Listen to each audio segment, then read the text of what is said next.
Fala nação rubro-negra, Bruno do canal Fla Humor Resenha aqui com vocês mais uma vez. E hoje nós vamos reagir, comentar e assistir o programa Troca de Passes do Sport TV, créditos ao Sport TV, claro, programa Troca de Passes. Comentários do Pedrinho, que eu confesso que eu admiro muito, para mim se não for o melhor, é um dos melhores comentaristas da atualidade, né? Muito preciso sempre nos seus comentários, cirúrgico, e eu admiro, deixo aqui até meu parabéns para ele, parabéns Pedrinho pelo trabalho. E vamos assistir, comentar e ouvir os comentaristas aí do Sport TV, beleza? Sem mais delongas, você que está chegando aqui agora no nosso canal, já clica aqui em curtir, já se inscreve no nosso canal, vem fazer parte da família Fla Humor Resenha. Agora, sem muitas delongas, vamos ao vídeo, vamos junto nação, vambora! No domingo tem Vasco e Flamengo. No primeiro jogo deu Flamengo. O Flamengo conseguiu tirar do Vasco a vantagem, né, de jogar por 2 resultados iguais. O Flamengo agora joga ele por um empate contra o Vasco nesse segundo jogo para avançar a decisão do Campeonato Carioca. O Vasco, que na minha opinião trouxe para si uma responsabilidade maior agora em relação a esse jogo, depois da eliminação precoce para o ABC na Copa do Brasil ontem em São Januário. Você também vem assim, Raed? Uma semana muito difícil para o Vasco e a gente sabia que seria uma semana muito complicada pelo aspecto mental do Vasco, porque são 2 confrontos contra talvez seu maior rival, o Flamengo, e uma partida de Copa do Brasil no meio, uma partida eliminatória de Copa do Brasil no meio, que com certeza os jogadores não estavam com a cabeça nela, e aí, como você falou, puxa para si uma responsabilidade de um enfrentamento contra talvez o maior rival, que das últimas 23 partidas, o Flamengo ganhou 12, teve 9 empates e só 2 vitórias do Vasco. É um fator novo para esse Vasco enfrentar o Flamengo, já ganhou, já teve um enfrentamento entre as 2 equipes, 1-0 gol do Pumita, um golaço do Pumita esse ano, mas é um fator novo para esse Vasco que está começando a temporada com outro padrão de jogo e precisa de uma estruturação maior. E o peso da eliminação não é a eliminação por si só, né? É a forma com que o Vasco jogou. Isso aqui foi assim... Você acha que é um ponto fora da curva essa atuação do Vasco contra o ABC, Pedrinho? Porque por mais que o Vasco contra o Flamengo, o jogo não foi, né, apesar do placar, né, o torcedor gosta de jogo com muitos gols, o jogo em si, tecnicamente, não foi muito bom, né? Para as 2 equipes. Para as 2 equipes, Flamengo e Vasco, muitos erros. Mas você acha que esse jogo, foi péssimo o jogo contra o ABC, né? Foi uma exceção dentro da temporada que o Vasco vem fazendo até agora, ou você acha realmente que é uma coisa que pode vir a preocupar para o futuro? Não, eu acho que assim, não é terra arrasada. E o Vasco elevar o nível de competição, né? Ele competir com o Flamengo, né? Diminuir um pouquinho a distância, até pela queda do Flamengo também, ele conseguir competir, eu acho que isso deu um ânimo, mas você não poderia maximizar achando que era um jogo do Vasco como se fosse o Real Madrid. E esse jogo também foi muito abaixo do que o Vasco tem capacidade de apresentar. Por isso que na transmissão até do jogo, eu fiz o jogo Vasco e ABC, eu falava, o jogo do Flamengo é mais importante. Não, o jogo mais importante é o do ABC. Né? É o do ABC, era, né, o do ABC. Mas a falta de rendimento preocupou o torcedor, porque foi muito abaixo, entendeu? Foi muito distante do que o Vasco apresentou desde que o Barbieri ajeitou o time, arrumou, desde esse processo do Barbieri, foi um jogo muito distante, individualmente e coletivamente. Foi assim, foi impactante, sim. Eu estava lá de perto, assim, a dificuldade para construir, né, de organizar, foi um jogo abaixo.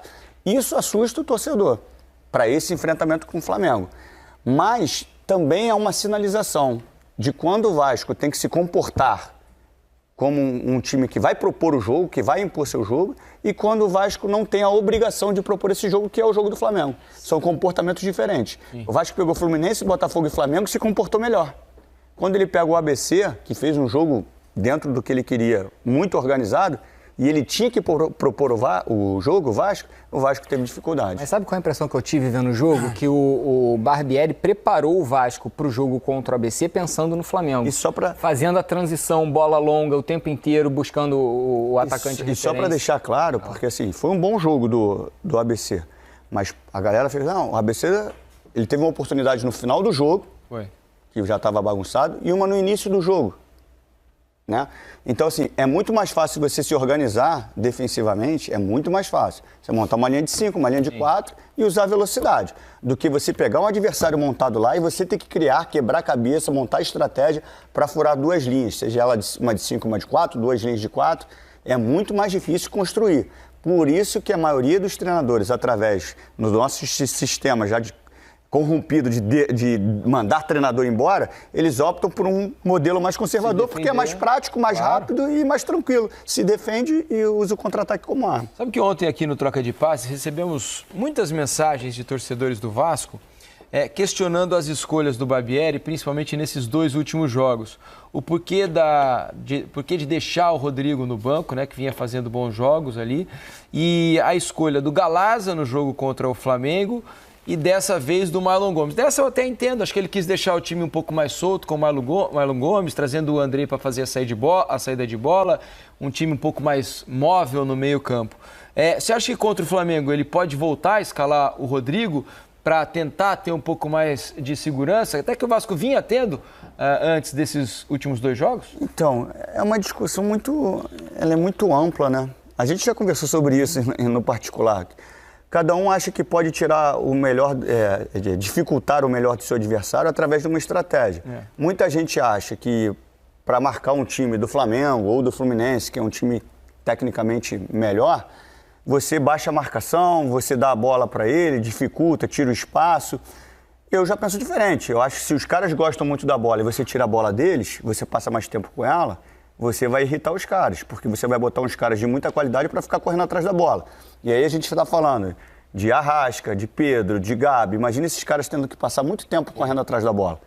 Mas muitos treinadores optam por jogadores com características de demarcação para dificultar as ações desses caras. Mas eles podem estar ali rondando a tua área o tempo inteiro. Então, do Galarza não ter dado certo, a gente virou engenheiro de obra pronta, né? Claro. Porque a ideia dele, eu acho, foi ter superioridade de qualidade. Porque ele tinha Andrei, Jair e Galarza. O Rodrigo, que é bom jogador, mas sustenta mais na marcação. Ele pensou que esses 3 fossem controlar sobre Vidal e Thiago Maia, que o Arrasca estava encostando mais no Pedro e no Gabi. Não foi o que aconteceu. E no início do jogo até deu certo. Eu não estou nem falando do rendimento do Galarza no primeiro jogo. Coletivamente, né? O Barbieri, ele muda o sistema do Vasco. Ao invés dos pontas marcarem lateral e baixarem bastante, os 2 meios. Eles fecharam por dentro, congestionaram o meio e o Flamengo ficou sem saída de bola. Ficou os 3 zagueiros e os dois volantes sem conseguir passar da primeira linha de marcação do Vasco. E aí o Galarza pela esquerda e o Jair pela direita davam um combate e conseguiram neutralizar o Flamengo até a pausa para hidratação, quando o Vitor Pereira modifica o posicionamento do Thiago Maia, coloca o Thiago Maia mais para frente e aí o Flamengo consegue quebrar essa primeira marcação do Vasco e aí o jogo começa a fluir. Pedro Raul, como é que deve estar com a cabeça inchada o Pedro Raul para esse jogo contra o Flamengo, né? Claro que futebol é um esporte que a cada quarta-feira, a cada domingo, você tem a oportunidade de dar a volta por cima. E o Pedro Raul tem toda a condição de fazer 3 gols no final de semana, de repente dar a classificação ao Vasco e tudo mais. Mas o jogador, quando pede 3 pênaltis em sequência, é eliminado de uma competição importante da maneira que foi, com ele tendo participado dessa eliminação, perdendo um pênalti decisivo, saindo xingado pelo seu torcedor, mesmo sendo o artilheiro do time na temporada, a cabeça deve ficar... Com certeza. Meio machucada, né? Muita gente falou, não, ele tem personalidade, porque durante o jogo, às vezes, ele é recobrado, ele não desiste. São coisas diferentes. Eu acho que o jogador, emocionalmente... Muitas vezes ele sente um pouquinho, é natural, porque é ser humano. Dependendo do jogador, cada jogador sente de uma maneira isso, né? Claro. Alguns podem levar isso como uma motivação. Pô, vou provar para esses caras aqui que eu sou jogador, que eu vou e tal. Outros já, será que eu sou capaz mesmo? Será que eu consigo? Né? É natural, não quer dizer nada. São pessoas diferentes. Exatamente. Também, né? A questão dos penais também não tem uma regra. A gente até conversou um pouquinho sobre isso ontem. Mas normalmente, o terceiro pênalti, ele não é definidor. Normalmente. Raramente o terceiro pênalti é o definidor. Como ele já vinha de 3 pênaltis, 3 cobranças que ele não tinha convertido, a inicial... 2, né? A de ontem foi a terceira. Foi a terceira, 2. A inicial e a terminal, elas têm um peso emocional maior. Normalmente o primeiro e normalmente o quinto. Mas poderia não chegar no quinto? Poderia. E a terceira, ela pode ser decisiva também, mas ela normalmente não carrega um peso emocional. Então você botar ele por último... poderia ser uma estratégia do Barbieri, contando que chegaria ao último pênalti, como chegou, ele faria e tiraria um peso, mas era também uma carga emocional. A gente não sabe como o jogador vai nesse momento. Então, para mim, assim, naquele momento, de longe, de fora, sem ver o dia a dia, iniciaria com o Jair, que é um ótimo batedor, e terminaria com o Nenê. E deixava o pênalti intermediário, que teoricamente tem um peso emocional menor, para o Pedro Raul. Nação, complementando tudo que foi dito, a gente acrescenta a informação que não é muito boa. A Arrascaeta, nesse sábado, sentiu aí mais uma vez o pubis e a dúvida para amanhã. Vai fazer um exame agora na parte da tarde, que vai constatar aí para saber o grau dessa possível lesão no pubis. A Arrascaeta já vem sofrendo com essas lesões aí no pubis de outras temporadas. Infelizmente, novamente, a Arrascaeta sentiu o pubis.